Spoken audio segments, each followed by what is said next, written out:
tweeters. Yeah. Very sort of anti-propaganda. Yeah, we have some crazy shots over there. Good job. And then we stopped by a cemetery, and they're, it's military the National Cemetery. Yeah, and they're digging more graves there, a lot more. And, and then we finished up heading out into Sacramento.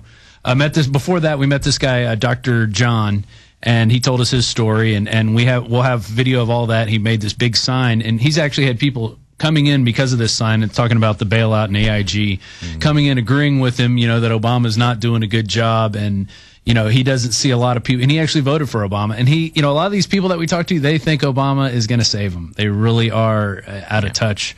We met a guy in Venice Beach who was, saying the same things. He thinks Obama's going to do it. They're aware of the corruption that's going on, but they don't see the difference between Obama and the corruptors. Well, it's crazy. In the same breath that they'll say something like, "Oh, I can't believe Obama did this," or "What about we don't agree with the bailouts."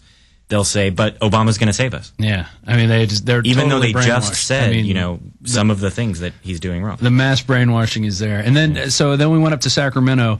We got there early in the afternoon. Following the map, we drove around. We ended up in this little neighborhood, kind of a mixed-use industrial neighborhood that has some, kind of like machine shops, some concrete mixing plants and stuff, and then two streets of houses, really nice-looking houses, middle-class looking, And then you see a bunch of people walking up this bike path, and we're like, I bet that's where it is. So we walked up there. We just took the little camera with us the first time because we weren't sure what kind of reception we would get. And, we walking around. There's a ton of people up there. I mean, there really are everywhere, and they've created a little community. If you guys want to pull up the map now, this might be a good time to show the map that we have. And, they really did, you could see the numbers on there. The red sections are areas where there were tents. The green car, that's where we would park and walk up. So there's the first section there called the Snake Pit, which had about 25 people in it and 25 tents. We're counting tents, not people, because the numbers of people go up and down. And then you walk across the train tracks, and then you hit a little sliver right next to the river is a levee. And then on the other side of the levee, they're not allowed to camp on the levee to the river because that's parkland, and they get tickets for that. So they camp on this other side. And the big 85 section, that is the section that even the homeless people, they called it the ghetto, the other ones that were there. And they said, don't go in that area at night unless you know somebody or you're with somebody. Right. And while we were there was an actual fire that broke out in Is it fair to say that's a racial enclave? We saw mainly a mixture of whites and blacks in 85. In there. And then overall, I would say it was more probably 70% white, 30% black. Yeah. About that. And then out of that, maybe another younger. Yeah, the younger black kids lived in that area. And then, but there were some white people in there. And then you go where the star was as a guy that we met. He actually was pulling electricity off of the radio tower, and he was the only camp there that had electricity. With permission from the person who owns that plot where the radio tower is. See, there's several corporations that own this area. It's not all owned by one person. And they all overlap on top of each other. There's the railroad. There is SMUD, which is the Sacramento Municipal Utilities District. Yep. And Parks and Recreation. Parks and Recreation, which own the levee. Right. Well, give us the rest of the tour, but then I want to get into them grabbing the kids, grabbing the cars, and that's the key. And then what happens at this facility they are trying to make them go to? Right. So there's a lot of facilities there actually that are there for the homeless. Right across, you go through the neighborhoods and cross 16th Street, and then you have the Loaves and Fishes, the Salvation Army, the places that are set up. They give these guys a hot meal. You can see the fish. That's kind of where that area is. And they're allowed to get a shower, they eat, and then where the X is actually the pickup spot for the guys, where they take you to the nighttime facility. That they have to be there at 3 p.m. They bus them in. When they get there, they pat them down, they wand them down with to check for stuff. They look through their bags, bring them in, they give them one meal, and then at 5 in the morning they wake them all up and bring them back out to the street. And we have video of all of that taking place. And actually where they take them to is this place called the Cal Expo Center.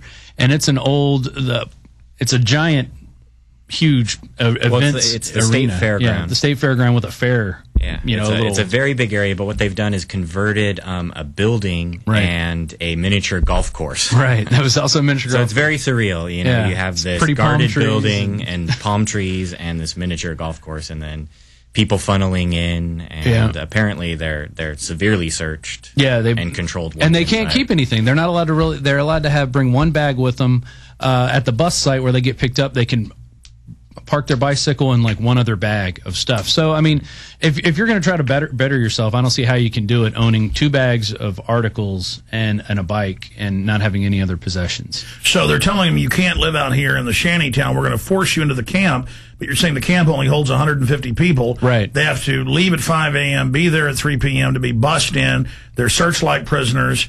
And then it's hard to have a job during those hours. Right. But then meanwhile, there's massive harassment of those that do have cars. They're trying to have a job and save money while they live in the shanty town. Let's go over the type of stuff they go through. We met a guy named Jason, and the first night we were there, actually, and we ended up interviewing him 3 times because, for one reason or another, we thought we could get a better, sound recording of his interview. Yeah, it's chaotic out there, so it's really hard to get a good It's really interview. windy, too.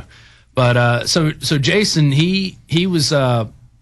had some problems, and he bought a Winnebago and had, outfitted it out. He had lost his job. Yeah, he bought it really inexpensively and then was, fixing it up, spending all of his money on getting it running. Right. And neglected to get the $300-400 insurance for it. And he got pulled over and didn't have insurance, so they pulled him out. They towed it away, and this was about 7 months ago or 6 weeks ago, something like that. It was a few weeks before. Yeah, in January. That's what it was. And so that happened to him there, and then I guess he had gotten some money to go get it out, and they'd already auctioned it off. So within 2 weeks, they had sold all of his possessions off. I know there's laws. I think you're supposed to have a few months before they do that. Yeah, I mean, apparently they probably just thought they could pull one over on this guy, and when you don't have a network of anything, it's real easy to get taken advantage of. Yeah. And it wasn't just a vehicle that had a few of his things. I mean, this Winnebago had his entire life in it. Yeah, he said there were computers, a DVD player, everything that you would have in your home. And the police wouldn't let him have that. No, they took it all. And not only that, they took all of his stuff. They left him on the side of the road. Now start over as we're taping for the film. Go ahead. Okay. So go ahead. And then Jason. So yeah, we meet Jason, and he's telling us his story about fixing up this Winnebago, being unable to afford the insurance. So he was driving around. It was about a month after he got it, and driving around without insurance, got pulled over.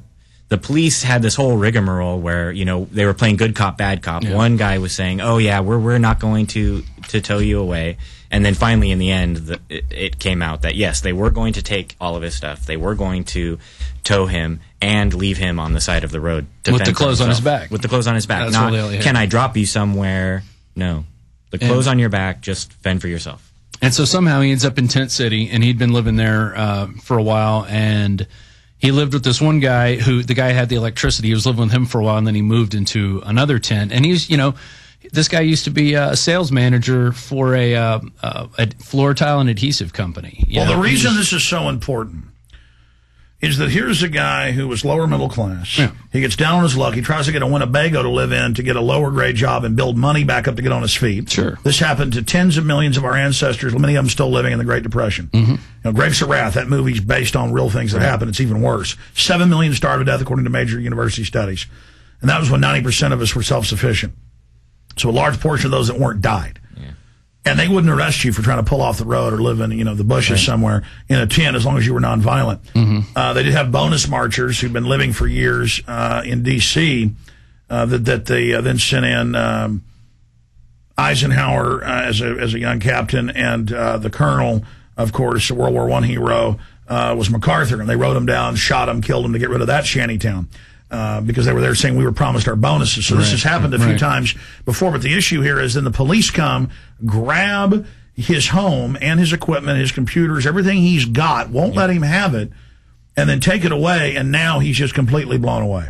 Pretty much. And he had gone into the shelters. He was, with a smile on his face, he was explaining how they search him and how they wand him down and pat him down, and that it's for his safety and this and that. We met another guy. And to them, being thing. Treated like this is completely pedestrian now. Yeah, they seem to not they think it's for their safety. We met another guy, a younger, a black gentleman who was getting ready to get on the bus and go there, and we were asking him, why do you do it? He's like, well, it's safe. He's like, I don't go to that tent city because it's dangerous. So they've they've told him that it's dangerous over there. Meanwhile, we're walking around there at 11:30 at night after interviewing people, and we never got attacked. I never felt threatened in any way while we were there. Well, statistically, take the Superdome. They made people high and dry go to it.